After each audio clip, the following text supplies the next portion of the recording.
let me go ahead. I forgot to put the intro. They saw us right now. Oh, they did? Yeah.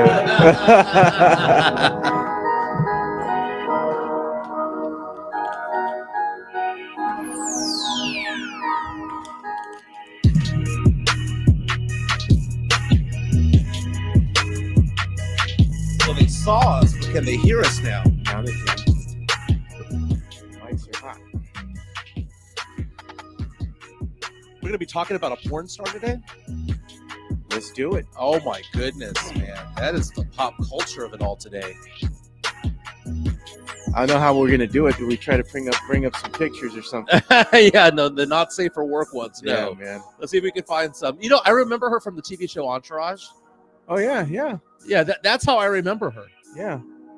Hey, David Atwater's joining us. What up, David Atwater? He goes, hey guys, Rookie of the Year race now over. Ooh, we got to get into that. Hey man, we're gonna be talking about some Wemby versus Chet. Wemby came out on a mission yesterday. He wanted to destroy this dude, man. Yeah, dude. If that dunk had gone through at the end, the third quarter. Oh God, dude, I saw that. That was nasty. It's dude. so funny. I said they're gonna try to take. He's trying to take Chet's soul, and the ESPN commentator said he tried taking his soul. I was thinking the exact same thing. Hey man, Chet looked scared yesterday, dude. He did, dude. He wanted to go up against Wemby, but then he got that smoke, and he's like, "Oh shit, I'm not ready for and that." And they tried to forearm Wemby. That dick. Wemby was like, "Yeah, get out of here, kid." All right, we're almost there, man. We got like 20 seconds. And then we got a guest for today's show, man. That's right. San Antonio's infamous #1 national. Chris Gonzalez. I just turned on. I hear Porn Star. Porn star. Porn star. This say isn't it right. TikTok. This isn't TikTok. We can say say it the with your exact chest word. out, Mike. Say it with your chest out. My name's Mike Jimenez. This is the Alamo City Sportscast coming at you from beautiful San Antonio, Texas. West San Antonio, West Bexar County represented. My name's Mike Jimenez. Joe Garcia producing today's show. It is January 25th. The rain has gone away. Lots to get into. Is it safe to watch the car? It's safe to watch the car. As the clouds start to go away, I think the Rookie of the Year clouds are going away too. Jeez, man. It is Wembys at this point. Yeah. Yesterday kind of proved it. So we have a lot to get into today.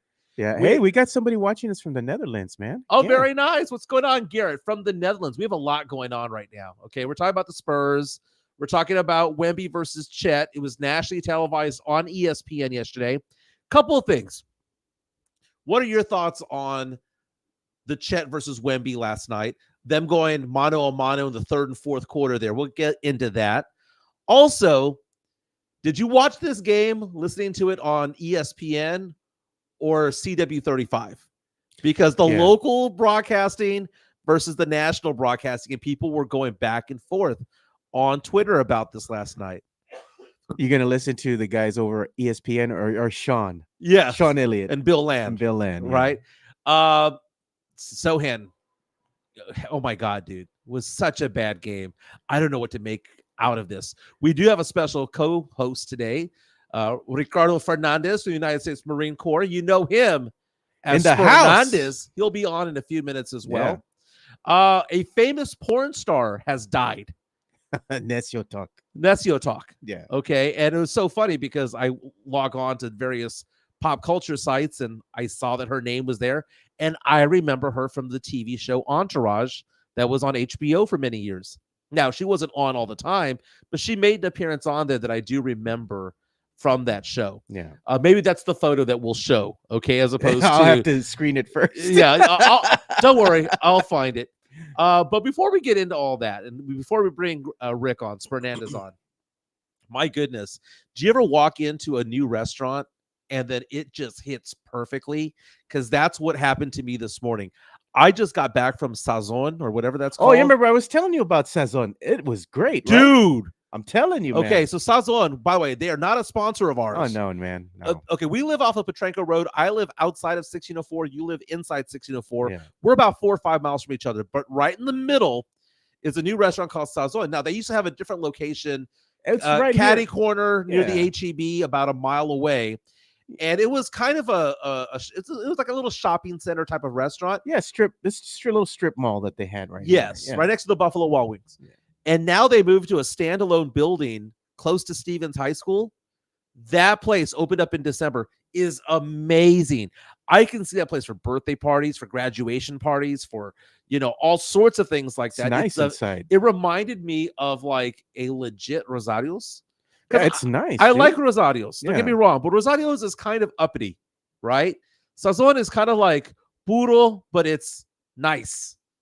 It's a staple. It's like going to become a jewel of the Marbach Petrenko area. It is. Yeah. It is. It's going to be celebrated both inside the loop and outside the loop. Absolutely amazing. We're live right now on Facebook, Twitter, and on YouTube. Please subscribe to our YouTube channel. When you go on there, like and subscribe, share what we're doing to all your friends and family, coworkers. Let them know that we go on right around 10 o'clock and we last for about an hour and 15 minutes. And then we also put this on a podcast platform because people can't watch it or listen to it on, at 10 o'clock sometimes, right? But what are we doing? We are taking the place of San Antonio Sports Talk Radio because from 10 to 2, they go dark. So you can turn to shows like ours or In the Building with Mike Taylor and Rudy J, because I don't want to listen to Colin Cowherd. I don't want to listen to Jim Rome. Let's talk about local things and let's get to the 21st century, dude. Sports Talk Radio is a dinosaur. Let's move it on over to the podcast format. Have fun, unfiltered, no commercials. Let's make this happen. But again, we're talking about the Spurs. We're talking about Wemby. We're talking about the NFL playoffs. We're going to have a few segments that we like to kind of put forth, and maybe those who are listening on YouTube or watching on YouTube, maybe you can leave a comment or two as to whether or not you would like to have these as staples within what we do. Is it a daily staple? Is it a weekly thing that we do? So for like an example could be a TikTok of the day. Like I go on TikTok and there's some things that I find to be very, very funny.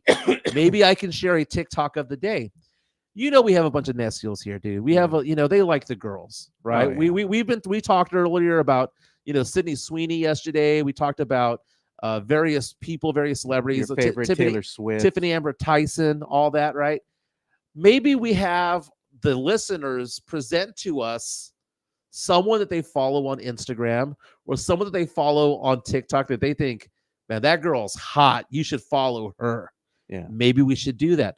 By the way, if you look at the top right of the screen here, there is a buy us a coffee QR code there. So if you want to tip us and say, hey, thank you for being entertainment, here's a buck or two. That's your opportunity of doing so. And then also when you do that, you can also do a super chat. Explain what a super chat is, Joe. Yeah, super chat is just highlighting your comment there, gets a highlight, and it automatically gets pushed to the front of the line.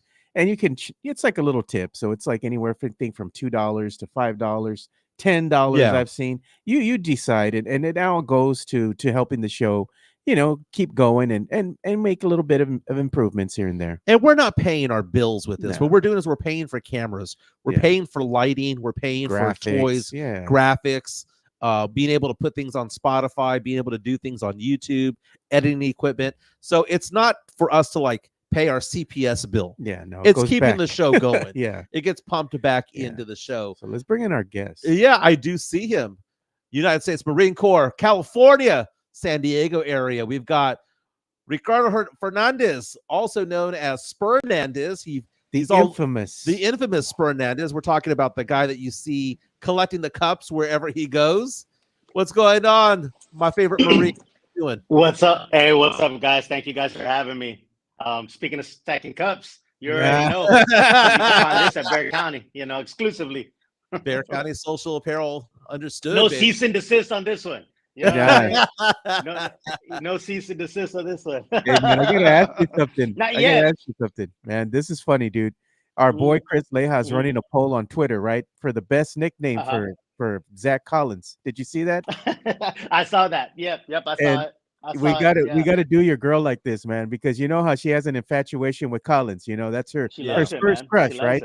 That's her hall pass. That's her Spurs. That's her Spurs hall pass. That's her tall pass. He's 7 Yeah, feet. that too.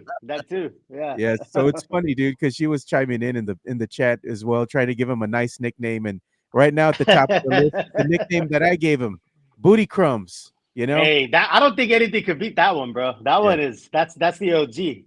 Dude. He has been such a disappointment this year. But let's get into the been game tough. from last night, man. It's been tough. Yeah, yeah.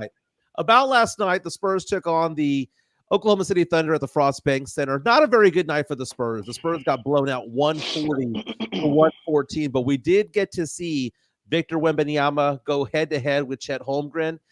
They avoided each other for a couple of quarters. Then in the third quarter, they decided, let's go at each other. And I thought Wemby got the better of the two. You know, before the month started, and people gave me crap about this because I wasn't saying, I have never said that Chet Holmgren is better than Victor Wembanyama. I have said from the beginning that I would want Wemby, that all 30 GMs in the NBA would want Wemby over Chet. It's just the first 2 months, Chet performed just as well as Wemby, and as of January 1, was the Rookie of the Year. But things have changed over the last 3 or 4 weeks. Wemby has turned it up, now averaging 20.5 points per game, 20.5 with 10 rebounds and over 3 blocks per game. Last night goes off, has a pretty good game, 24 points on 9 of 18 shooting.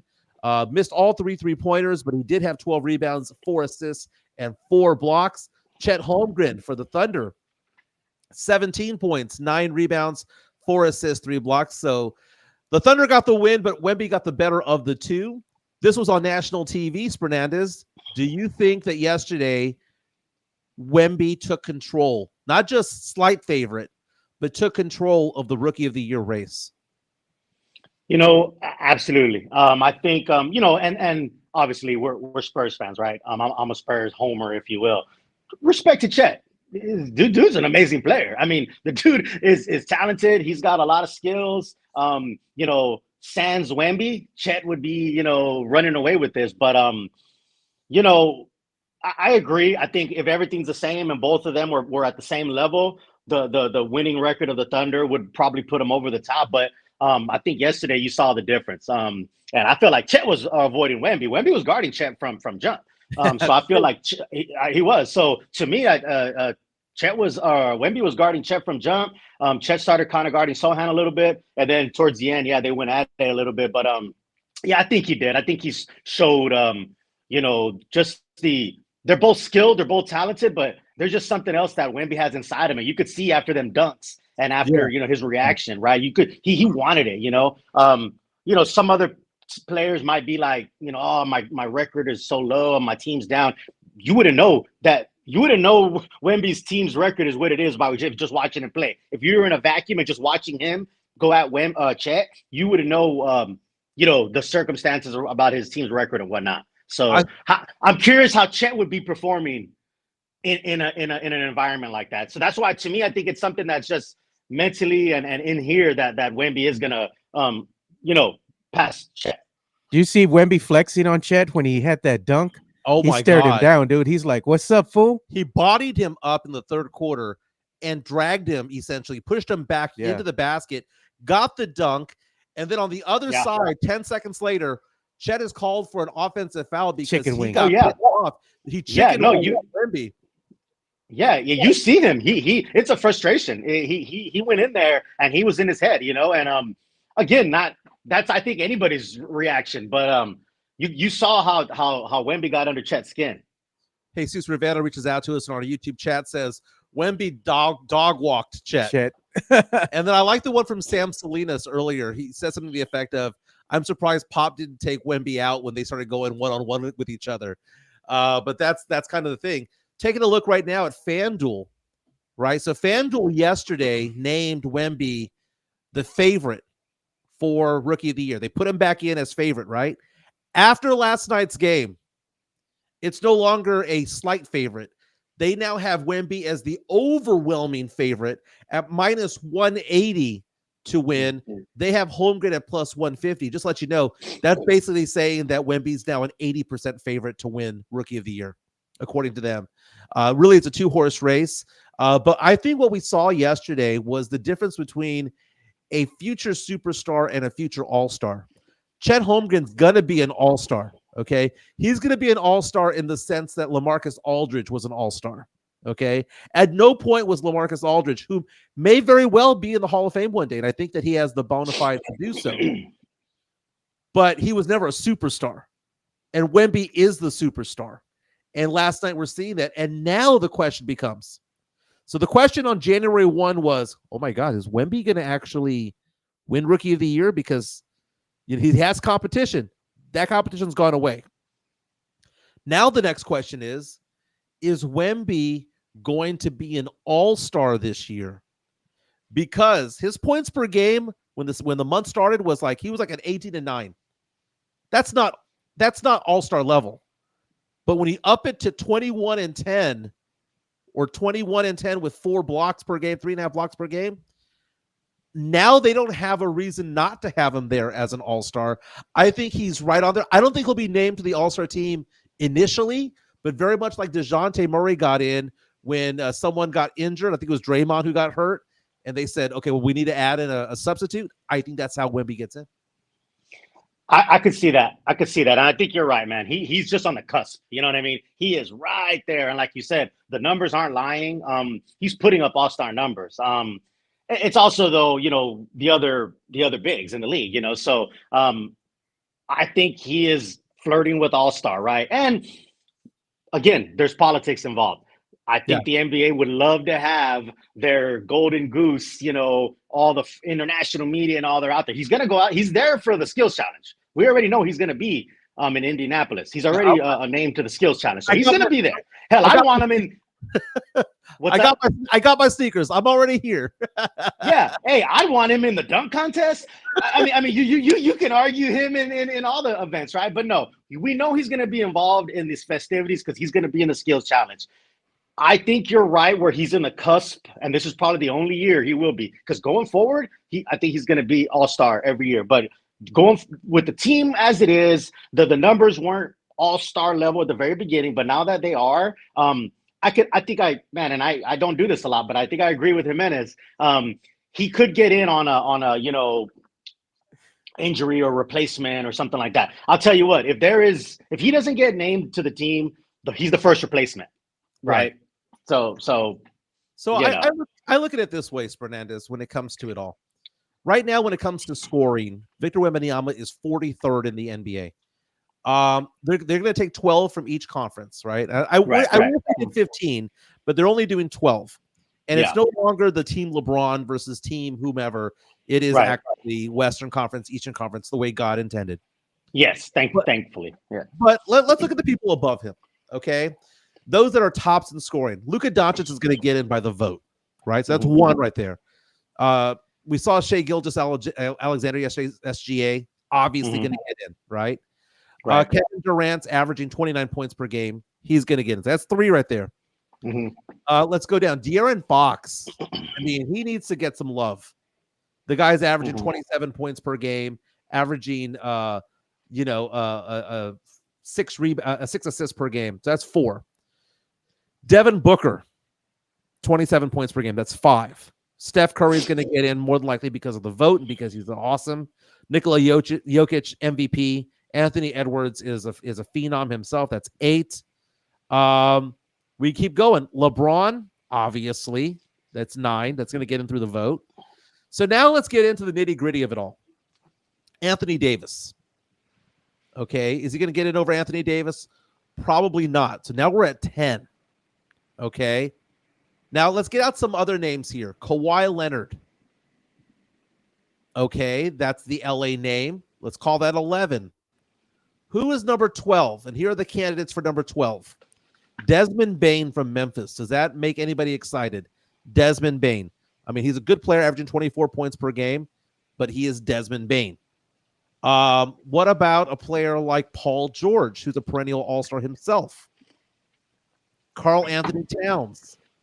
Alperen Şengün is averaging 22 points per game. Zion Williamson's out there. You've got players like Jaren Jackson, Brandon Ingram, who average more points, but Wemby might average more rebounds. Wemby the league in blocks. Wemby is doing other things, and Wemby is the phenom. He's on the cusp. I think if they took 15 players, he'd be in. But it's going to take an injury because we've named 11 that are sure going to get in. So I think there's probably like 5 or 6 fighting for that 12.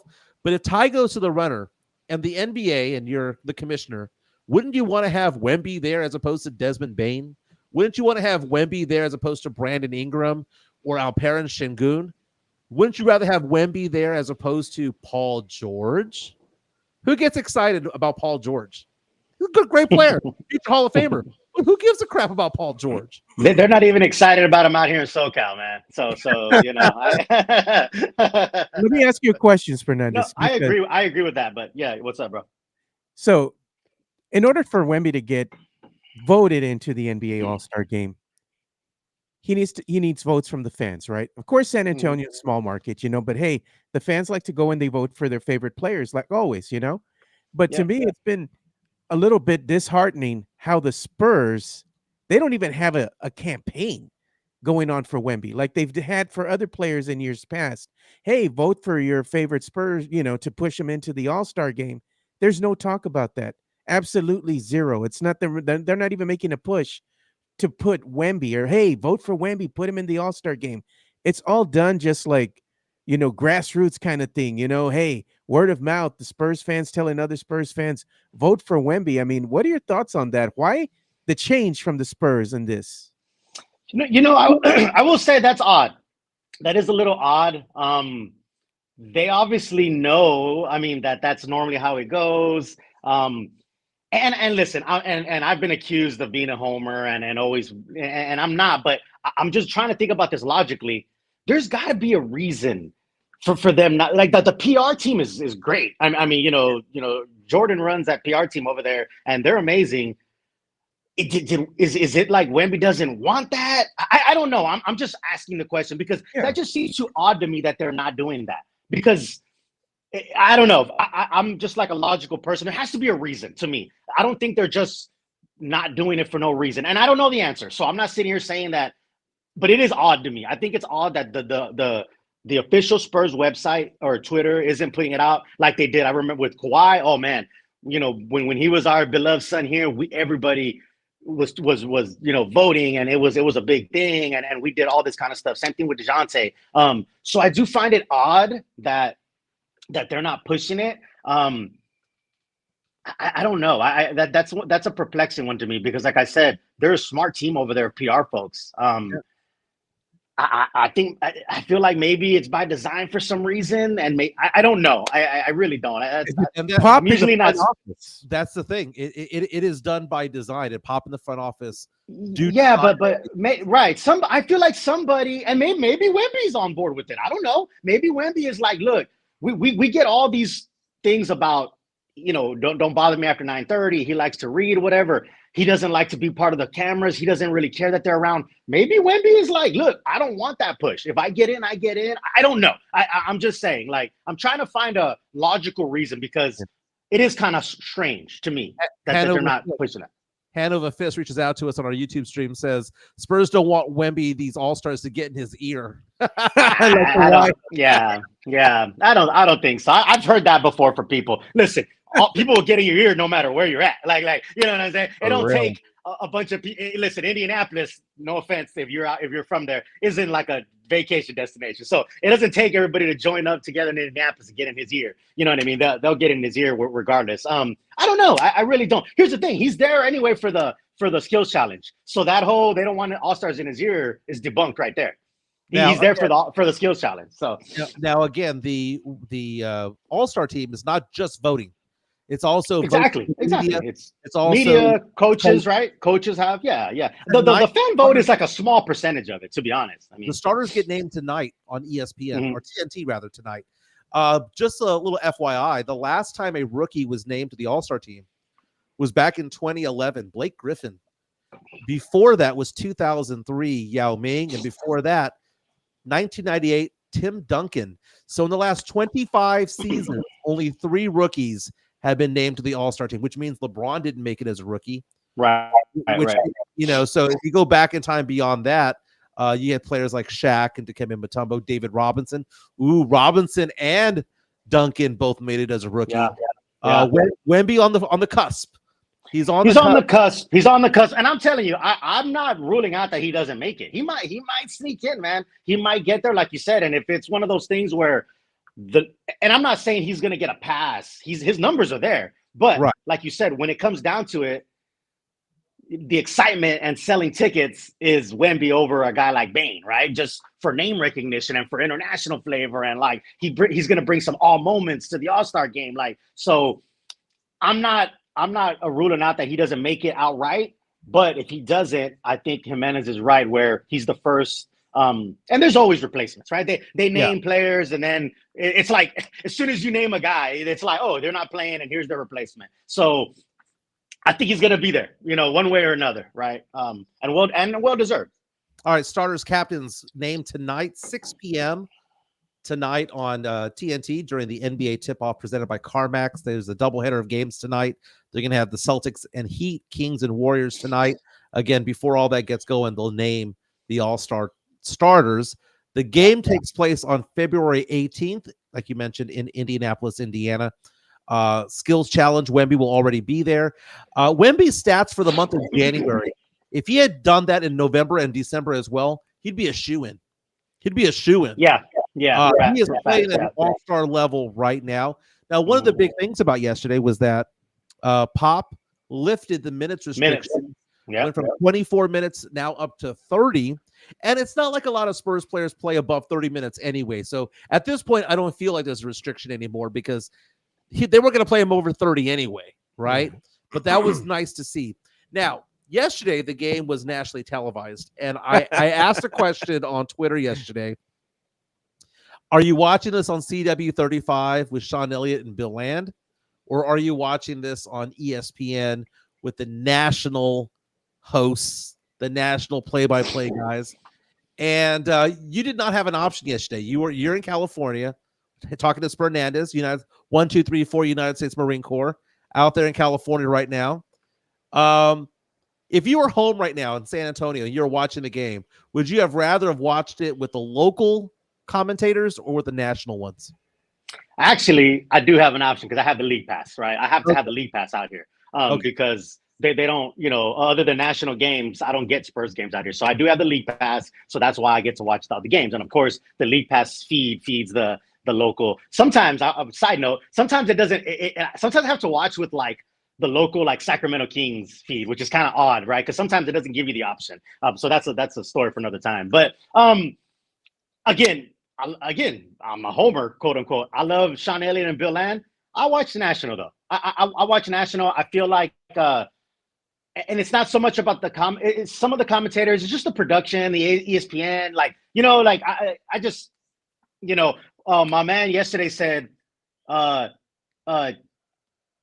put Chet in the friend zone. That's what the national commentator said. That was hilarious. So.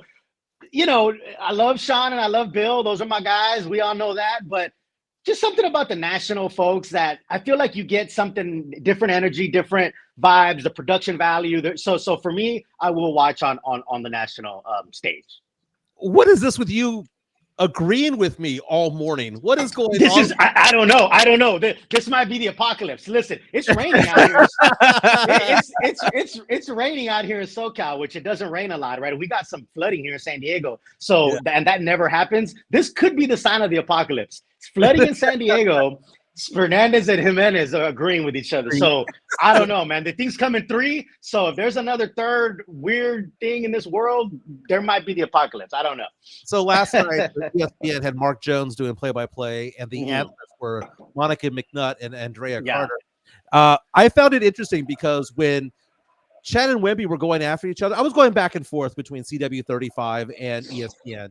But when they were going at each other, Monica McNutt and Andrea Carter were giggling, and it was so funny because they stopped being announcers for a minute and they just became fans.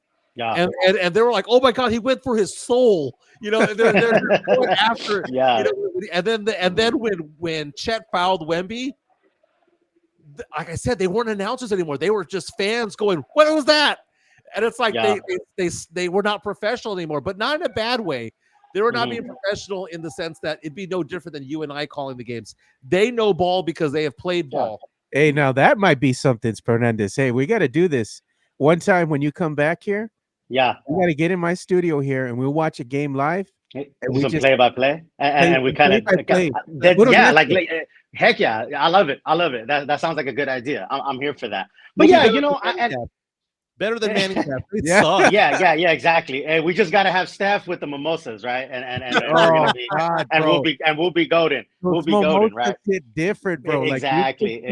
That's that champagne hits different. Exactly. No, and like I said, going back to the thing, or going back to your question, every game that I watch and every game that we watch locally, we get Sean and Bill, so it's great. So to me, it's like a treat for the national. Commentators. I like to hear what they have to say. So that's why I did go that way. But yeah, you're right. Mark Jones. Yeah, after one of the dunks, or I don't know if it was a dunk or a block, I can't remember. But he said Chet or Wemby put Chet in the friend zone, and I died because that was hilarious. Yeah, man. So I get it, man. But then you got the halftime stuff. My girl Malika doing her thing, and all those people. So to me, it's like a treat. It doesn't. We do have more national televised games this year, but prior to this year, we didn't get a lot. So it's kind of it's kind of fun to hear the national commentators, see what they have to say. Go to my screen real fast. Yeah. Tim Gonzalez says silent reporter Andrea Carter is a nugget. He says so. Is she a nugget? Yes or no? As we put this on here, let's see here. Let's see. Add extra camera. Here we go. Where's there? It is right there. There it is. Andrea nugget there. Oh, let's see here. Yeah, former Tennessee Vol Andrea Carter. Nugget confirmed. My man Tim Gonzalez, man, he always comes up with some good stuff, man. Good sayings. Always keeps it interesting. Look, we got STP11. He said Bob Myers said at halftime, what does a young team need more? Does a young team need more draft picks? They are already young. Get veteran help. The Spurs sheep fans should be up in arms to fire the GM ASAP. Now, Bob Myers didn't say that part, but Bob Myers going out there and saying they're already young. Why are we stockpiling picks? Yeah. Get some veterans out here. And it's so weird because yesterday's game, the Spurs are the youngest team in the NBA. Last place. You have the number 2 seed in the West, Oklahoma City Thunder, happen to be the second youngest team in the NBA. And it kind of takes away from the argument that, well, we're too young, right? They have the stud player over there in SGA. They've got an MVP candidate, and Wemby eventually will become an MVP candidate for the San Antonio Spurs as well. But the question becomes, like, how do you fit people around Wemby? Because I'm looking at this team, and I'm not anybody when it comes to that. Did he freeze up there a little bit? I think so. I'm trying to get him off. So we get give him some time to get back on. No problem. A little technical glitch, but no biggie. But yesterday's game there, people were reaching out to me on Twitter saying, isn't this exactly where the Spurs want to be in a couple of years? The Spurs are going to get better and be just like Oklahoma City Thunder because we have a future MVP candidate. The thing is that, yeah, we do have that future MVP candidate. I don't believe that we have the players around them the way that Oklahoma City has Chet Holmgren, that they have J-Dub, that they've got Josh Giddey. The cast around SGA is so much better than the cast that we have around Victor Wembanyama. Yeah, man. One of the things that was evident last night, again, is that the Spurs, the one Achilles heel that they have in this whole rebuild, so to speak, is that they just can't play consistent defense. They just can't stop the opposing team. And it doesn't matter who you put in front of them. It could be a really bad team. It could be a really good team. It doesn't matter. They just play very inconsistent on the defensive end. They have little spurts where they'll go play man-to-man, and all of a sudden it's like a shot clock violation. Right. And I'm like, well, damn, they look good for 24 seconds, but they just can't do it for 48 seconds. And if they can't play defense, unfortunately for Spurs fans, the Spurs just aren't going to be a winning team for the next couple of seasons. They will figure it out eventually, but in that meantime, I think we're going to be privy to some of the same things that we're seeing here, where they can go ahead and be a little bit competitive, at least for the first half. Then the second half, they come in and they just totally shit the bed when it comes to the third quarter. Third quarters are just notoriously bad for the San Antonio Spurs. But I mean, it's just a young team growing right now. But man, it's tough to watch, especially in this season. Spernandez, I know you're a longtime Spurs fan. The staple of the Spurs back in the dynasty era was defense. The team this season, going back to last season, back to the season before that, it's just been that defense, man. Defense wins you championships, but this young team still has to figure that out. I mean, what are your thoughts on that? Yeah, no, you're right, man. Of course, obviously the Duncan anchored teams and Robinson and Bowen and all that kind of stuff. Yeah, I mean they're running and gunning, right? It's like those old Phoenix teams where they were just like running and scoring 120, 130. But like you said, without the defense, man, they put up a lot of points, but they get scored on so much. So it's definitely tough. And I think Wemby being the anchor, getting some. Kind of froze up there for a second. We'll try to get. I think they're figuring. There he is. You're back on. You're back on. Oh no, he went back off. Got frozen. Couple things stand out there. So Fernandez was there talking about the defense of the Spurs, how they give up a lot of points. I'm looking at the standings right now. Spurs right now give up 122 points, which is the worst in the Western Conference right now. I mean, 122 points. That's a lot that we give up. Now, in the Eastern Conference, there are a few teams that give up more, such as the Pistons and the Wizards. But going back to last night's game, several things pop out at the box score for me. First and foremost, yes, we gave up 140 points, but beyond that, 9 for 32 from three. It happened again where they got cold from three. This is back-to-back game where they're shooting atrociously from three. Keldon Johnson with a plus-minus yesterday of minus 32. Worst on the team. Malachi Branham, who offensively did okay, but was negative 28 on a plus-minus. Awful. Then he had two starters for the Spurs yesterday that combined for 45 minutes. Julian Champagnie, Jeremy Sohan, they combined for just 5 points. Champagnie with 3, Sohan with 2. Sohan had 4 assists and 5 rebounds. So many things stuck out. People called me a hater again last night on Twitter because I was mentioning the fact that Sohan doesn't get a lot of love outside of the 210. I think the guy listening to us from the Netherlands and Spernandez are the only ones outside of 210 who are Sohan fans. But I want your impression on Sohan for a minute, real fast, because Spernandez, he has improved several parts of his game. He has regressed in other parts of his game. It's like playing whack-a-mole a little bit, with him. He's still young. He turns 21 years old in May. It's so weird. Why do you think, and do you think that this is a wrong impression of me? Why do you think that there are some games when he looks so good, like he looks like he could be the future power forward for many, many years to come, do the dirty things, be a Sean Marion, Draymond Green type of player, and then there's some games where he looks so lost, like he belongs on the end of the bench of a G League team. Why is it that his range of play is so wide? Or am I thinking this wrong? No, I hear what you're saying, and it is kind of an anomaly because, like you said, there's like no in between. Like there's either like he's just like you said, he looks like the world beater. He looks like he could be an all-star. He looks like he could be a team that somebody would build around. Like some days, some nights he looks like that, and then like you said, some nights he's just totally lost. I don't know if it's between the ears, if it's, and again, we know the whole, hey, they tried him at point guard and all this kind of stuff didn't work. I think it, and I'm not trying to make excuses for him. I'm sure people are going to beat me up on this, but I think it's just the day and age we live in now, everything is magnified. Everything. I guarantee you, there's been players since the beginning of time, from the logo to Pistol Pete, that have had these issues. But nowadays, we magnify every game. We watch it and say, he's garbage. Get him off my team. I hate him. And then tomorrow, he's awesome. I love him. He's the best. Like, so some of it is just the age we live in, where everything is shown, everything is seen, everything is magnified.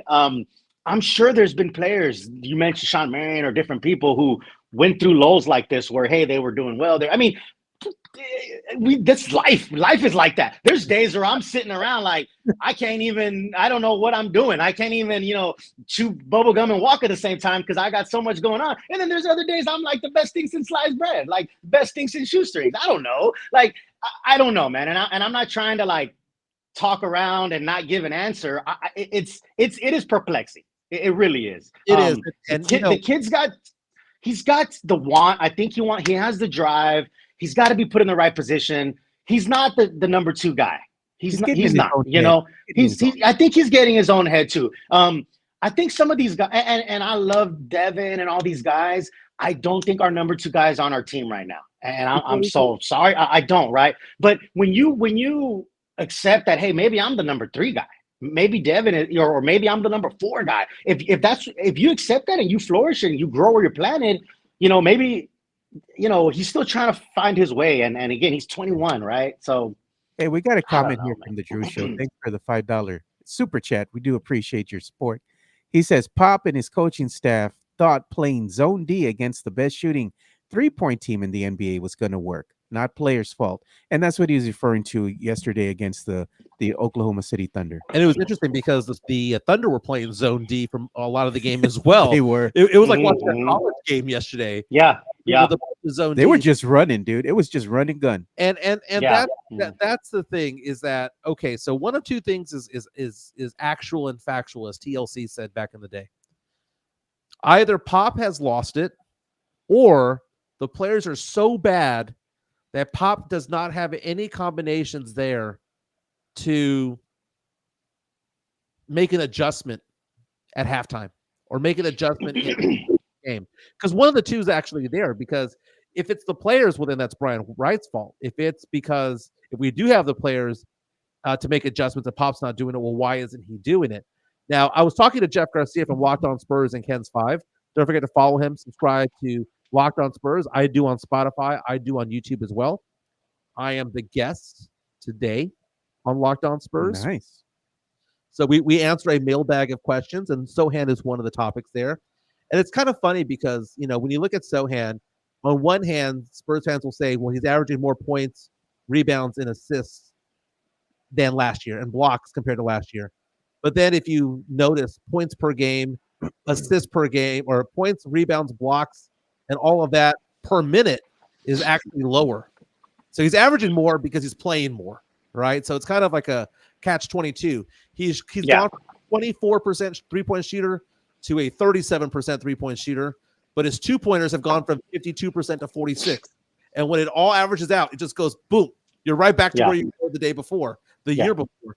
So it's kind of interesting. We do have another super chat. This one coming in euros from the Netherlands, brother. Oh, right, yeah, there it is. Garrett says, the conversion chart is a little bit more, so they're paying a little more. So props to my man Garrett Vandergriff. So very nice.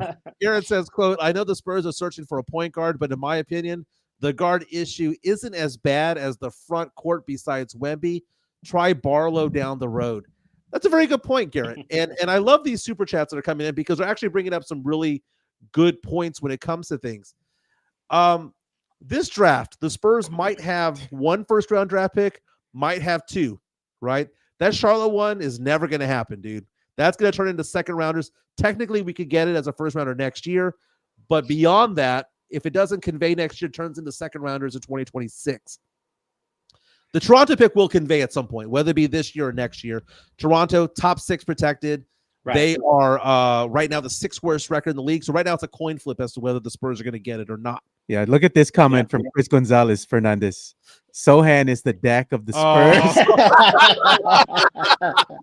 Oh man, that's funny. That's funny, man. That's pretty funny. But going into what Garrett said with the super chat right there, Garrett's saying that he's more worried about who's playing alongside Wemby in the front court as opposed to the point guard. I guess that's his way of saying that he's okay maybe a little bit with Trey Jones. So let's play GM here. Okay, let's play GM, and it's the June draft. And let's say that the Spurs have the number 3 and number 7 pick, right? do we address point guard first or do we address a center first? Because, dude, Zach Collins isn't it, man. Zach Collins Booty is crumbs. not it. So it's kind of like, are we in the situation where it's just like best damn player available because we have so many holes to fill? Yeah, man. I feel bad for kind of Fuerte too, Fernandez. I know you're gonna talk about, Zach Collins, but that's her boy, man. But we always give him a lot of flack because he's a traffic cone, booty crumbs on defense, dude. You know this. Yeah.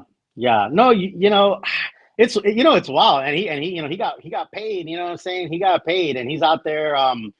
It's tough. It's funny because in the grand perspective of things, and like I like to think of these things. Obviously, the dude's in the NBA. Like the guy is good at basketball. Like you don't get to that level. You don't play all your years of college and all your years of. I have a son in AAU ball. Right, these kids have been playing since they're fetuses, and you know how hard it is to get to the NBA, right? So I'm just saying, like, if Zach Collins came to our Miners Pond or somewhere on Marbach and balled with us, he would be crazy, killing us, right? But obviously, we're just average people, right? And then he gets out there, and it's like the dude looks lost at points. It's just interesting to see that, right? Because again, the levels to it. But yeah, man, I don't know though. That's a good question about the center thing, like. This day and age is a big old school center necessary because a lot of the centers shoot threes now and all that, and Wemby can't play the 5. Do we want him playing the 5 for a durable time? I don't know, right?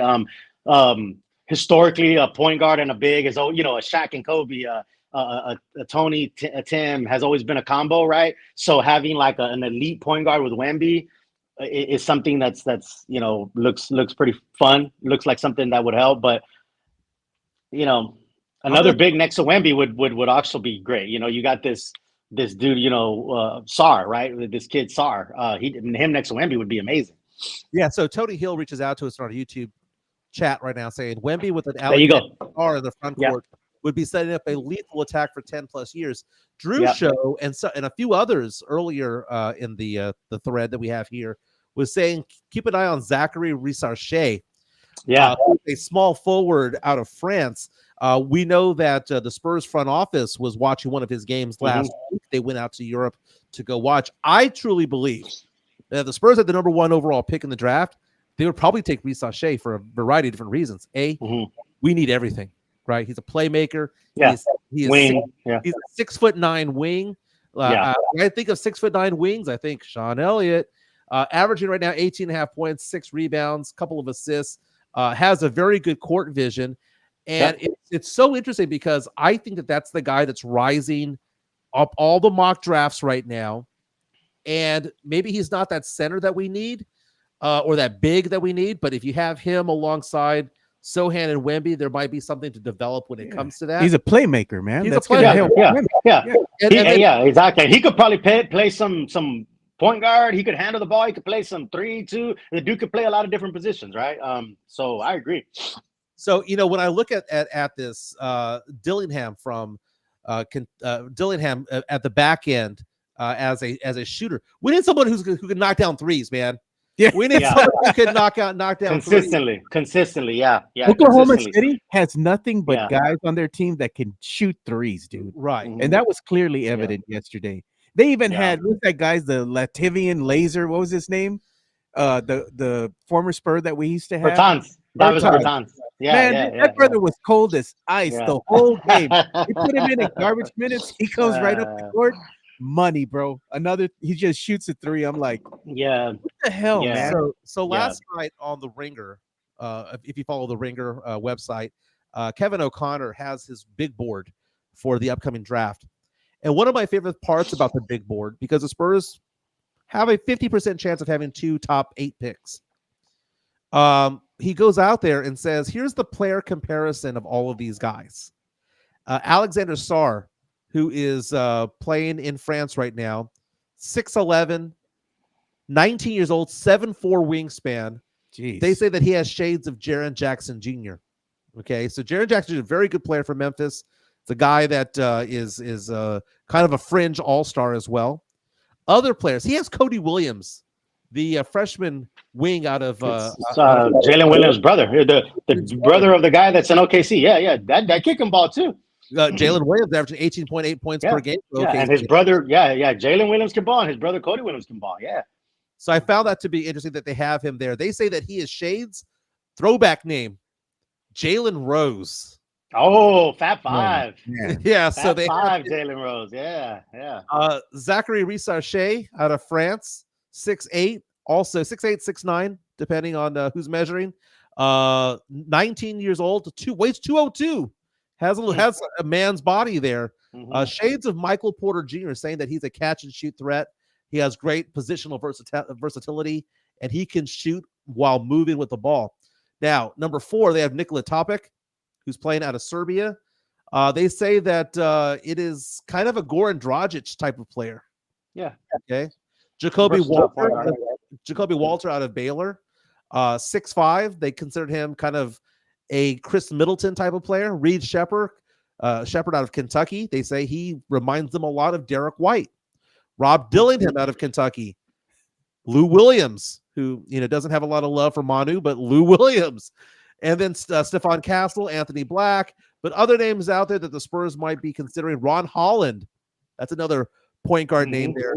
I don't know if it's a point guard, it's just kind of a combo everything. Harrison Barnes is what they consider. Isaiah Collier is who I was thinking of. They think that he's USC kid from USC. Yeah, a Tyreek Evans kind of player.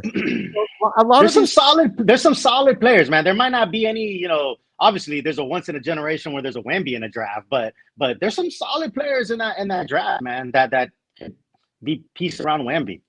This team's gonna look a lot different next year. And the Spurs have 26 second rounders in the next 5 years because apparently we're having a second G League team that's going to be opening up. I mean, 26. I asked somebody on Twitter, how many do we want? And someone responded back, all of them. They're going to open up the Marbach Edgars as a squad, all 5'8" and under. You know what I'm saying? I want to share a screen, man. I was looking at something right now, and it made me laugh, dude. I like this intro right here. We need to have this as part of the show. That's it. Listen, that is it. Hey, shout out to the Frostbank. The lawn out there. It's a good time out there, man. The plaza. Yeah. That's cold that day. It was cold. You and I had like 3 layers on each. It was cold. It was cold that day. But yeah, they got that 360 cam. Hey, man, that's it right there. That's awesome. Talking to Fernandez out in Oceanside, California, just outside of San Diego. Every time I go to California, I'm in your neck of the woods. I get sick.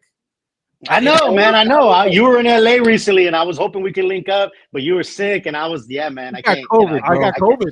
I can't. I know. And I was like, I've never had COVID, or if I did, I just didn't realize it. So I'm not gonna start now in 2024. That's what he was saying. Sana. That's what he was saying. Good luck. Exactly. Man. Fucking Vicks all over. I put Vicks under my feet, all that shit. You know what I mean? Steph was gonna Vicks me down. I don't recommend it. Spurs back in action, by the way. It's gonna be a late tip-off on Friday, 8:30 against the Portland Trailblazers. The Blazers we'll be at the game. We're going to be at the game. We're going to be down low too. We might get kicked out because Leja said he's going to be talking his shit. Speaking of kicked out, did you see the fan that got kicked out of the I saw that. Right? I saw that. That's ridiculous. I mean, if that's the story, because I'm always, sometimes you hear these things and I don't know the whole story and all that, but the story was he just said, what did he say? That Luka needs to train or work out or something to that effect. Didn't sound any, he didn't use profanity or apparently, according to that story. So for him to get kicked out just for that is it's pretty weak sauce. Yeah. So basically, so a fan basically called Luka fat. Basically said that he looks tired. I think there you go. He looks tired. Yeah, he looks tired. He needs to go work out or something, or get on the treadmill or something to that effect. I can't remember, but but either way, for that to be the reason why you get kicked out of a game. Yeah, I mean, I remember back in the day being so close to the action, second or third row one time. I got under the skin of Monte Ellis. I remember Monte Ellis. Yeah, I was like Monte, baby. 34. 30 points. I got all excited. And then I was like, but you've given up like 50 on D. And then he looked at me and gave me like a pissed off look. If that was Doncic, he would have thrown me out. So a couple of things. Yeah, the fan got thrown out just unceremoniously. Portland coming into town. Portland is actually trying to go after the NBA about the loss that they had to Oklahoma State. Chauncey Billups. Yeah, Chauncey Billups was trying to call a timeout. And I saw that. Yeah. So that's kind of crazy. And it hasn't happened in like 20 years that a challenge to the NBA has gone up. They were talking about that. I think Shaq was the last time because they fouled Shaq out when he didn't have 6 fouls. And they restarted the game with like 50 some odd seconds a couple of months later. I think that's what Portland's angling for there. They got screwed over. Talking to Spurs. I mean, Chauncey is clearly trying to call the timeout. If you watch that, he really is. Now, I mean, the ref had his back. The refs, the ref, Well, it's like it's like an umpire. I mean, it's a judgment call. Like, he's calling the timeout, but if the ref, I don't think the ref like looked at him, saw him, and purposely didn't let him call the timeout. That would be a grievance, right? But if the ref doesn't see you or hear you, I mean, I don't know. Well, the trail official should have called it, man. The trail official. Yeah, true. Help the middle official out. The middle official was looking at a double team. Not only was it a double team, it was on the sideline and it was at the half court line. Ended up calling a double dribble there. NFL action this weekend, AFC Championship game against the NFC Championship game. I mean, the ratings for the AFC game is going to be through the roof because 50 million people watched the last game that the Chiefs played because you got a lot of Swifties out there. T-Swizzle, man. We got T-Swizzle out there, we got to... By the way, Joe, if you can load up that TikTok I sent you earlier today. Yeah, you could probably pull it up here. Oh, you know what? That's if I could find. But can you get the sound off of this? Yeah, the sound travels from there over here. I got everything set up, man. Okay. Hey, Fernandez, while you're looking for that, let me ask him a question because we haven't talked boxing, man, and me and him are avid fans of boxing, man. And San Antonio doesn't get enough talk, I think, in the national media because they have a lot of young local boxers here. I mean, Barrios, we've had Bam, they've been champs. But there's a good boxing scene here in San Antonio. We got the Golden Gloves mitt championship coming, or the mitt, I forgot what they call it, mitt competition is going to be happening here at Ingram Mall of all places, bro. Man, that's a place to have some fights. I'll tell you what, if you're gonna have some fights, Ingram is the place. Yeah, and it's gonna be in front of I believe the JCPenney there in Ingram Mall, and that's gonna be happening on February the 3rd from 1 to 3 p.m. It doesn't say that it's a paid event, so it might be open to the public. You can go down there and check it out, man, because again, you get to see a lot of up and coming boxers, and I don't think San Antonio gets enough talk about the talent that they have here. And then they're starting to get some boxers here and there that come out on some undercard fights, as you've seen with the Zone, Top Rank. Sometimes on the pay-per-view fights, you got some local San Antonio boxers competing on the card, which is great. But overall, man, I think we need to go ahead and get San Antonio some more love, Fernandez, on the boxing scene, man. What are your thoughts, bro?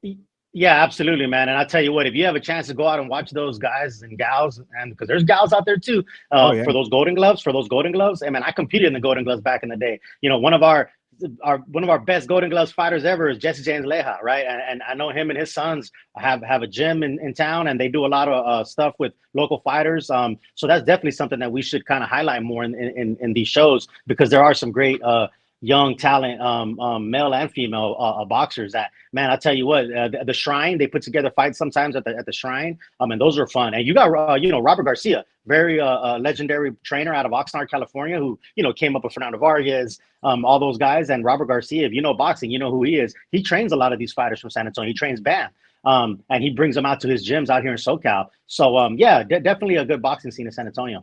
Looking forward to all of that. Now, here's the thing: we're gonna have a new segment called Our Favorite TikTok of the Day. We're gonna show it. Yeah, let's go ahead and show it. There's a guy that has a podcast. His name is Mo Mitch. Let me go in. And this has more than 1 million views, and it's basically somebody questioning their loyalty to the Dallas Cowboys. Someone who wrote them a letter. If we can get the volume up on this, we good to go. We're ready to go. Good to go. All right, let's play out. Is it playing? Yeah, it is. I don't hear no audio. Oh, you know what? Because let me see if I can do one last thing for it. Do I have the audio not done on here? Let me see here. Should be. Okay, cool. Eh, All right. Well, we're going to try to figure this out for the future. But one of the things about it is the punchline of the joke was they were basically saying that being a Dallas Cowboy fan is like an endless loop of a Linkin Park song. They try so hard and got so far, but at the end, it doesn't really matter. hey,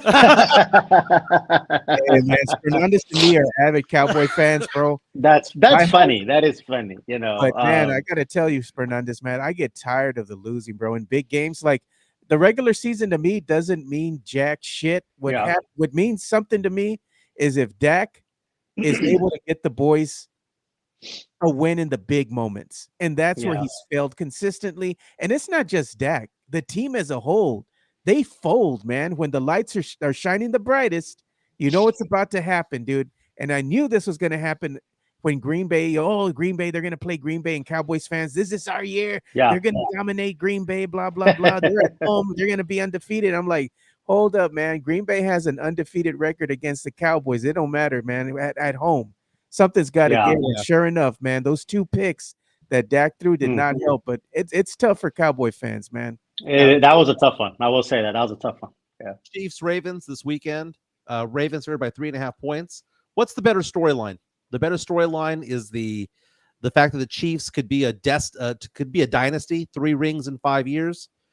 Is it the fact that the Swifties get to have huge ratings? Is it the Ravens getting over the hump finally, having that possibility of Jim Harbaugh winning for Michigan, who's now going to be with the Chargers as head coach, and then having his brother John Harbaugh win the Super Bowl a month later? What's your favorite storyline of the two? And by the way, a lot of Ravens fans are pissed off because the head official for this upcoming game has a history of siding with road teams more than the home team. And there's this long list of he calls more fouls on the home team. He calls more false starts on the home team. Home teams have a losing record when he is officiating, and the home team usually does not cover the spread. Spread, by the way, Ravens here by 3.5. What is your favorite storyline? The Chiefs storyline or the Ravens storyline? I mean, it's a gritty city like Baltimore. Getting over the hump would be amazing, right? Like you said, the brothers. That's a cool story. The brothers, the Harbaugh brothers, winning. But man, it's hard to not get excited about. You got Jason Kelsey out there shirtless, pounding beers, pounding beers, right? Like, and then you got T Swizzle up there, doing her thing, right? You love her or hate her, but you're up there watching her, right? That's fun. I'm sorry, that is fun. I do like to see, it's such a contrast of, your everyday man, Kelsey out there shirtless, drinking a beer, his daughter and his man of the people, right? Is we do that and we're drunk assholes that need to go to AA, but he does it and everybody loves it. Yeah. I saw a tweet that said something like that, like, man, I did that at so and so's wedding and I was the asshole that needed to go to AA, but everybody loves Jason Kelsey, but that's a cool story, but I do think people are ready to move on. And Ravens, man, they look tough. The Ravens look tough right now.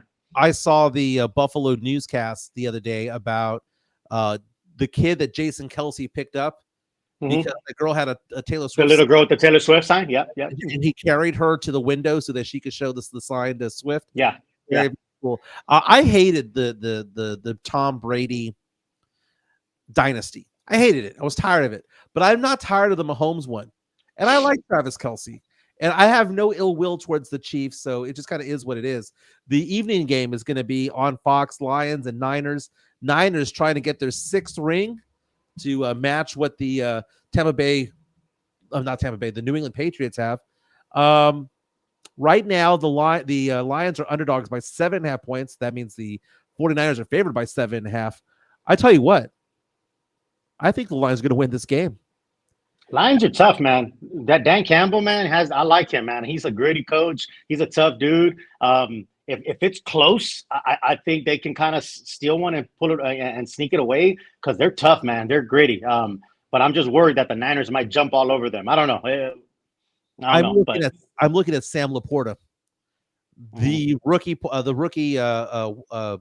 tight end.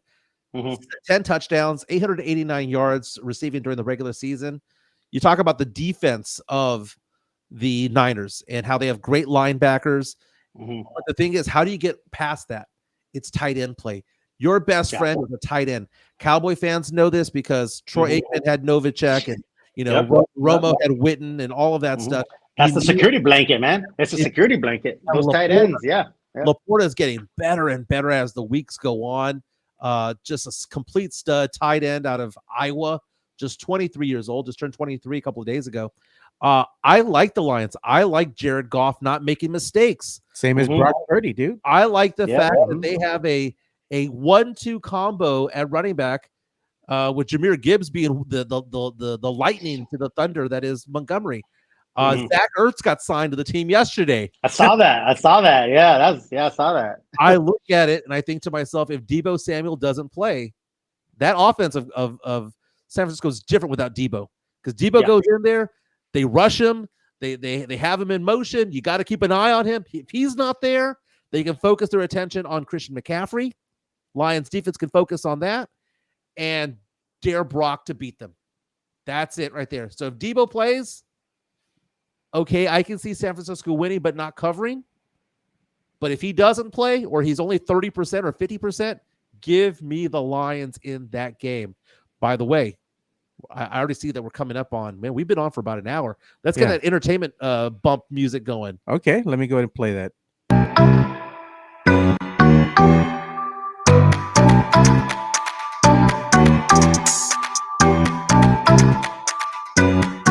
We do sports pop culture nostalgia over here. And speaking of pop culture nostalgia, big news coming out of San Antonio, Texas. The Alamo Dome announced last night that they were going to have a big reveal today as to who was going to be performing a major concert here in San Antonio. They revealed it at 10 this morning, so just over an hour ago. On October 25th, a Friday night of this year, so in 9 months, there's going to be a concert, a double billing of Billy Joel and Sting coming to San Antonio. That's right. The Piano Man is coming. One of the highest selling musicians of all time. I think he's in the top 20 of all time of albums sold. The Piano Man. Sting has won 17 Grammy Awards. They are both legends. You know, Billy Joel sold over 160 million. And you know Sting not only as a solo artist, but also as the frontman for the Police. Yeah. Rock and Roll Hall of Fame, both of them in the Rock and Roll Hall of Fame. I have seen Sting in concert before. I saw him in the late 90s at South Park Meadows, just south of Austin, which no longer exists. I believe it's a Rooms to Go now. It depresses me every time I drive by and a Rooms to Go and a Chili's. I know exactly what you're talking about. It's right there off of Slaughter. And all that, right? Yeah. When I lived in Austin, I lived in that area right there in Slaughter. I know exactly what is Slaughter? What is Slaughter Way known for? What is Slaughter named? The strip clubs, baby. The Austin strip clubs, man. They go. It's like a necklace all the way to the airport. You know, those are my college days, man. Back there at UT, you know. That's what they. We have some other entertainment news. This one not so exciting, not so fun. But a very famous porn star was found dead. Jessie Jane, who from the early 2000s was one of the biggest porn stars in the world. I remember her. I'm going to show this photo here. She was in the TV show. Well, let's see what's going on here. Hey. I was trying to zoom in on the Entourage. Okay, so remember the Entourage. We're gonna see what you do on your own time is your own time, Jimenez. What you do on your own time is your own time. Here we go. This is a photo that I was trying to show her in the outfit. So there was an episode of Entourage. Were you a fan of Entourage back in the day?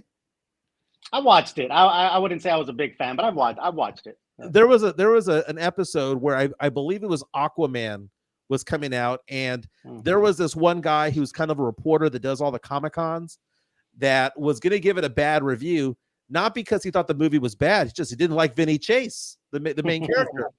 So they find this out, and what ends up happening is that they try to give him an exclusive interview, but the guy's being a dick, and he's going to write a bad review anyway. And Turtle and E run into the porn star Jessie Jane, who was doing something else at the Comic-Con, you know, signing autographs or whatnot. and they encourage her, hey, can you go over to his room and just like, I don't know, flirt with him or something? And I don't know what they did with him, but in the show, he ends up being so happy that he writes a really good review. But Jessie, not only a porn star, but she was also big on the, on TV shows and movies and whatnot. She was one of the few to kind of cross over. But this was a story that came out this morning that she is dead at the age of 43 after an overdose. Her boyfriend was also found dead as well. So the belief is that they both died of an OD. It says, according to TMZ, Jessie Jane, a well-known porn star from the 2000s, died alongside her boyfriend, who also passed away. And it sounds like their death is drug-related. There was a request to have a welfare check done on both of them. They went in and found that they had both died. Her boyfriend's employer was the one who requested the check-in because they hadn't heard from him in days. Apparently there's drugs of some sort, but they're looking at photos there of her being inducted into like various no Hall of Fames, various things like that. So Jessie Jane, again, she was also part of CNBC's series of The Business of Pleasure. I remember that series. That's where they were kind of talking to people about whether or not they, after they retired as porn stars, whether they regretted it or not. What was their life like afterwards? She was very vocal. I know she wrote a lot. She did a lot of columns and stuff like that. So she was beyond just some girl who would kind of lay on the bed. She was a figure in pop culture for a good while. Jessie Jane, dead at the age of 43. Too young, man. Too young. That is too young. Hey, man, but I appreciate, Fernandez being a trooper, dude. You've been hanging in here tough with us for a while. I appreciate it, man. Yeah, my employer might be looking for me right now, Jonathan C reaches out to us on our YouTube stream and says, quote, "Let's all pour some hand lotion out for Jessie Jane." Oh, yeah. Good God. Oh, my God. Hey, it's brutal. It's brutal out there, man. It's brutal out there in the streets, man. Nobody is safe. Nobody is safe. Jimenez knows that. They come after him. Yeah. They you know what? And it's so funny because they come after me, but sometimes it's because you throw fire on it. It's because of we all instigate. We all stir the pot. Yeah, we do. Sometimes you make it too easy, bro. Like you be putting up that facts. That is true. Sometimes I feel like you want it. Sometimes it seems like you invite it and want it, man. So I'm just giving you what you want, man. We are just giving the people what they want. Okay, so breaking news coming in today. Before we let everybody go, we'll go back to sports real fast. According to Adam Schefter of ESPN, the finalist for the most valuable player award for the NFL has been announced. The winner going to be announced February 8th, but Dak Prescott is among the finalists, along with Brock Purdy, Christian McCaffrey, Lamar Jackson, and Josh Allen. Something tells me Dak's going to finish second, but it is what it is. Other things from Adam Schefter saying that the Cowboys defensive coordinator Dan Quinn had his second interview today, or he's going to have his second interview today with the Seattle Seahawks for their head coaching position. What are your thoughts on Dan Quinn going over there? Because here's the thing about it. I think Dan Quinn has gone as far as he could go with the Dallas Cowboys. He's a very good defensive coordinator, but man, the way that he had those small linebackers out there, the way that he positioned it, the way that he didn't address the fact that Green Bay was running the ball and they didn't make any adjustments, and they were going out there with 6 and 7 DBs every single play. It was ridiculous. Yeah. I don't think you can get much better with this team. I think the Cowboys peaked when it comes to their level. I think they're actually going to go down now because they have too many mouths to feed. You've got CeeDee Lamb, you've got Micah Parsons, you've got Dak Prescott that all need to get paid, all need to get fed. Not enough money to go around. I think that Dan Quinn needs to jump off the ship and go off and go do something. Seattle offers him that job. He's gone. But I think that that's a good thing for Dan Quinn. For the Cowboys, maybe some fresh blood is what's needed. Hey, I like this comment here by Ace. Check this out, Fernandez. Marine Corps gonna pull a search and rescue. Hey, that's funny. That is funny. That is funny, man. They'd be That like, is "Where's funny. Rick at, bro? Where's he at?" Exactly, man. No, it's like, no, I'm good, man. I'm good. I'm in my office. I close my door. I let my folks know. Unless somebody dies, don't bother me. You know what I'm saying? So, and then depending on who it is, too. So, but, nah, man. Yeah, I think Quinn, like you said, man. Quinn is if I'm Quinn, I'm jumping out of that job, man. Come on, you can't do that. You can't pass up a head coaching job like that. So I have a feeling. I thought he was gonna possibly leave last year. I'm surprised he stayed because he got a lot of interest last year, and with all these jobs open, I think Quinn's gonna jump on one. So, and maybe we get a young hotshot coordinator in. Never know. We'll see. But yeah. Oh, look at this one, Gregory Castillo. Tank versus Fernandez. You know what? That's funny. Let me show you something. I'm gonna show you something. That made me think of something. That made me think of. See, here it is, right here, man. See, this is there's the tank right there, man. There it is. Is that an M1 Abrams? There's an M1A1. Yeah. So I used to be in tanks when I first joined the Marine Corps, right? So this is like it's kind of like a going away plaque that they give you, right? Yeah. But it's an actual tank, man. It's really cool. But there you go, tank versus Fernandez. I like that. We have more breaking news coming in. Also, according to Adam Schefter, this came down 6 minutes ago. We now have a Mexican-American head coach in the NFL. Wow.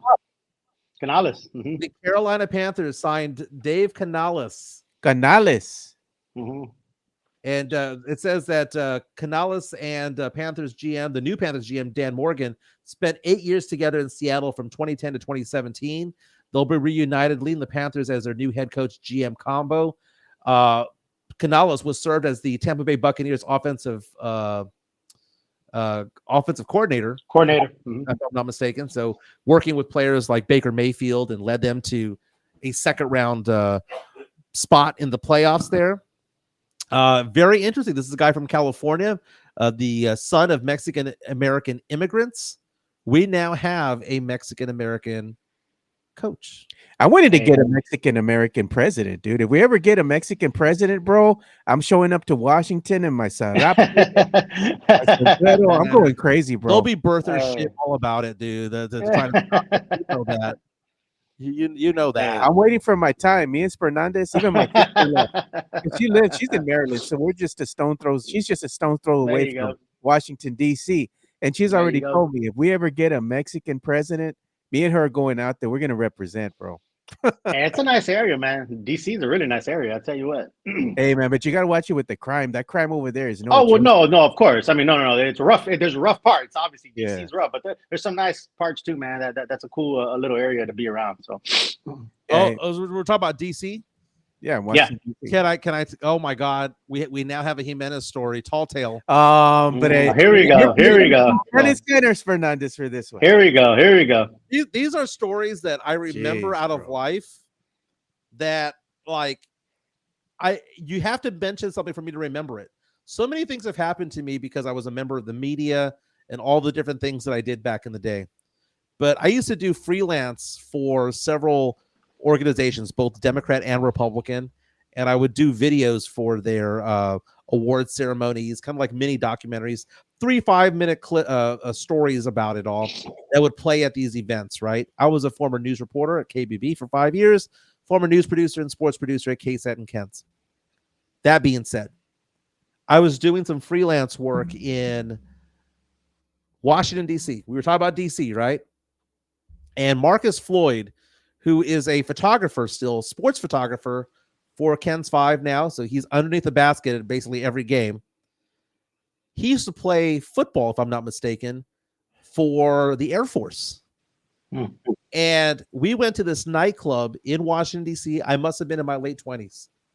I was the only one there who was not African-American. Okay. Oh, yeah. But the entire staff there was all white. It was interesting. He sat me down at a table. He goes, "Oh yeah, I'm going to sit down with some people who I played against in college and all that stuff." I was like, "Oh, okay, cool."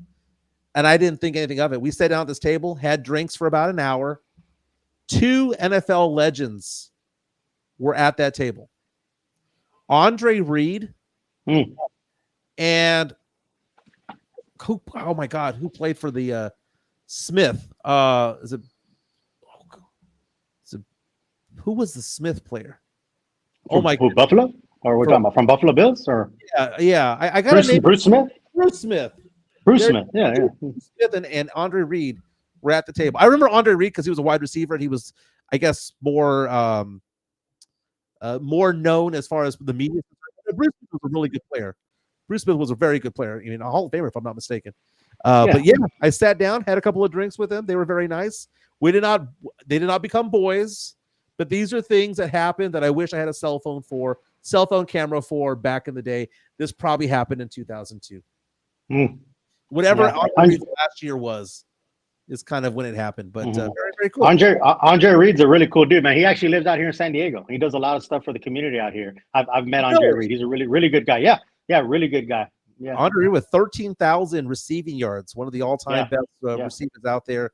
I'm looking at his Pro Football Reference. He last played. Let's see here.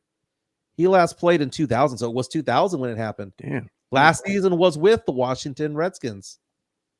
Forgive me for saying that. The team formerly known as the Washington, or what was known as what the Washington Commanders are now. Known at the time. Yeah. So very, very cool. There was a club, Fernandez, in DC that I would go to, and it still exists by the way. It's called Heaven and Hell. And strip club and dance club.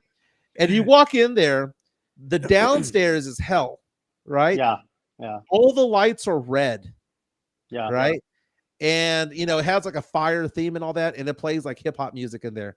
Yeah. And then the middle one, the street level floor is it's called Purgatory. And Purgatory had nothing but gray and brown tones to it. They played like grunge and rock music up there. Yeah. And then upstairs was Heaven, and Heaven was all white and baby blue, right? And they played nothing but dance music up there. Yeah. It was a good vibe. Yeah. Right across the university. Yeah, I lived out in Quantico, so I was out in the DC area for a couple of years, and you can have a good time out there. You have a good time out there. Wasn't bad. So before we let you go, one last topic.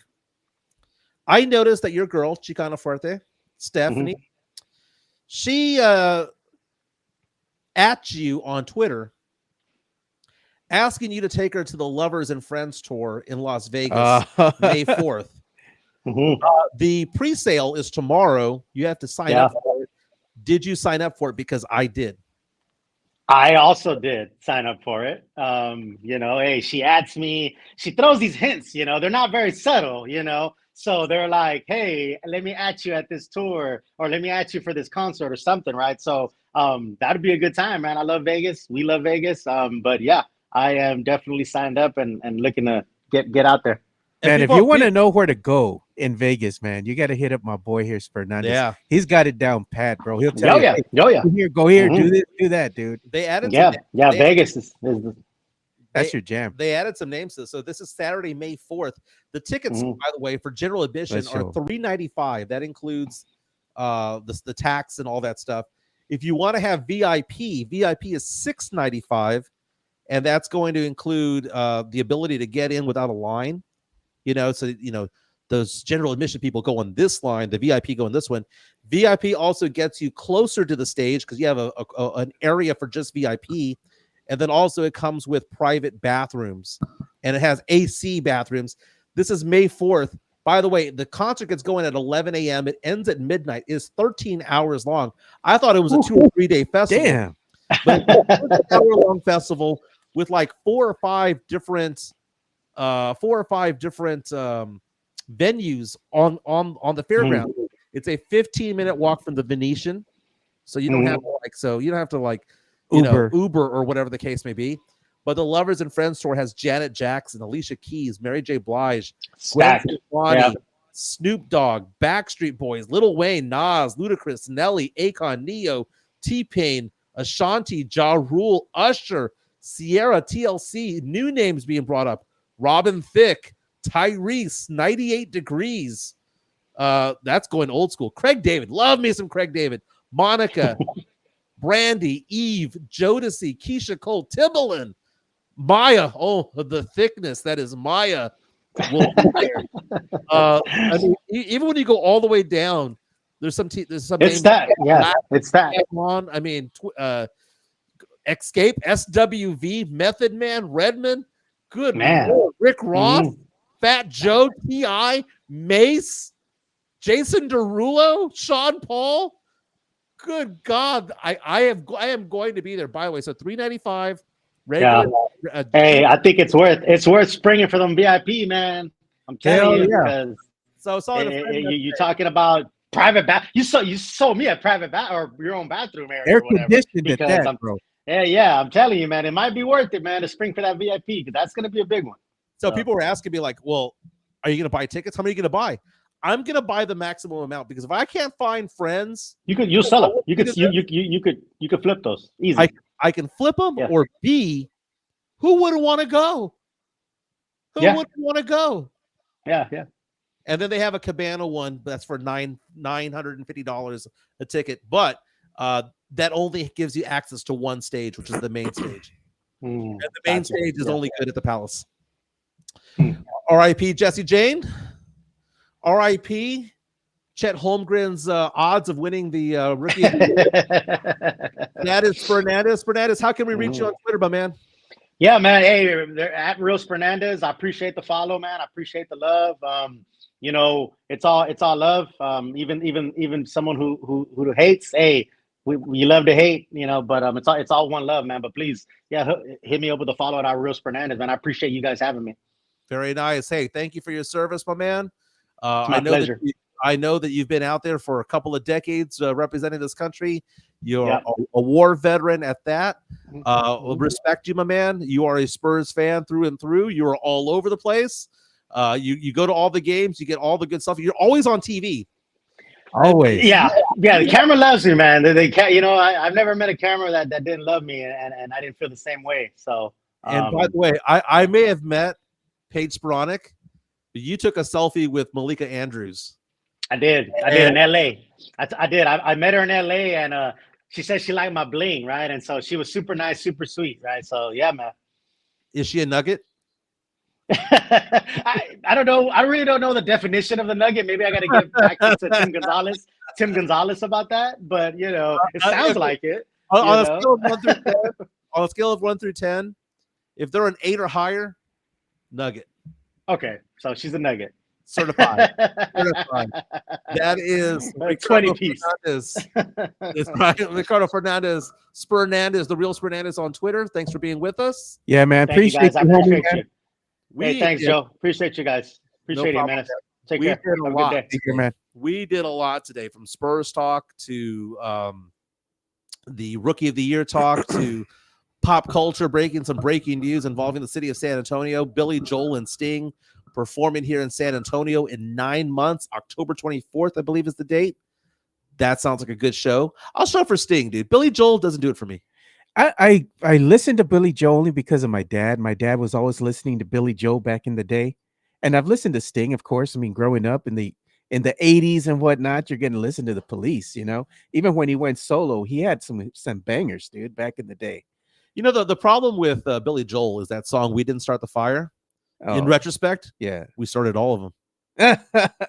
Well, Billy Joel's had some good songs, though, man. Oh, I mean, Piano Man. She's Always a Woman to Me, which is a great song. New York State of Mind. The Longest Time. Yeah, I mean, the thing is that if you don't get to see them this time, they're getting up there in age already, bro. It's like, are you going to really be able to see them again? Okay, maybe I'll be more excited. Some of these songs are still bops. They're not bangers. They're still bops. Just the Way You Are. My Life. She's Got Away. Only the Good Die Young. I mean, okay, it's still rock and roll to me. All right, okay, fine. I can make this a thing. Billy Joel has this thing, by the way, where he does not allow music venues to sell the first 2 rows of seats. I don't know if you knew that. No. This has been a thing for Billy Joel for decades, and he does it today, and he will do this at the Alamo Dome. He does not allow the first 2 rows to be sold. What he does is that he lets people get to the concert, and then he gets his roadies, and he gets the roadies to go to the cheap seats and find fans for the cheap seats. And he sells every roadie. You've got 4 or 5 or 6 tickets. Bring them up to the front because he wants the real fans, the ones who can't afford to be in the front row, to be in the front row. That's awesome, dude. That's awesome. That's written into his contract there. Sting, on the other hand, will play for whoever. Sting, he's a gun for hire, bro. Yes. The weirdest thing about Sting, by the way, I've seen him in concert. What he was before he was a music star, he was a teacher. Really? Right? He was an actual teacher, right? Yeah. One of his big hits when he first came out with the Police, well, maybe second album, he had Roxanne and all that in late 70s, was Don't Stand So Close to Me, which is about a teacher banging a student. Oh, Lord. And he was a teacher, and he wrote that song. Teacher diddling, dude. So wrong, but this has been a fun show. You have the day off today, don't you? I had the day off, man, but I got to talk to my electrician AC guy here. I'm already 7 minutes late, dude, so he's probably going to be on me. I got a call because my smoke alarm's been chirping for about 4 days, dude. You got to push the button, man. It's 26 feet up, dude. Yeah, you got to get ceiling. A long pole and push the button. I have a 2-story house, but like one part of the house is vaulted all the way to the top. Yeah, man. So it's only 2-story, like on half the house. It's a long way up. Yeah, and I ain't gonna get a ladder for that. F that, man. Gotta hire somebody, bro. Dude, I'm afraid to use my microwave and my oven and stove right now because it's so clean. That lady who came by, that cute chick who came by to clean my house. Yeah. She did a good job, dude. Yeah, bro. She did a good job. This has been fun. Follow me on Twitter at MJ Acquired Taste. You can follow Joe at 2 Shots Podcast. Like and subscribe on the way out the door.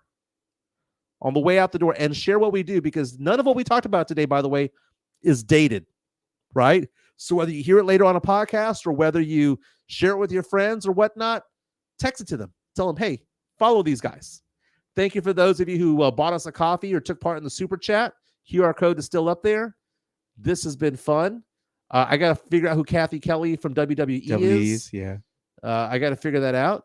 But this has been a fun show. See you guys tomorrow. Have a good Thursday. Peace.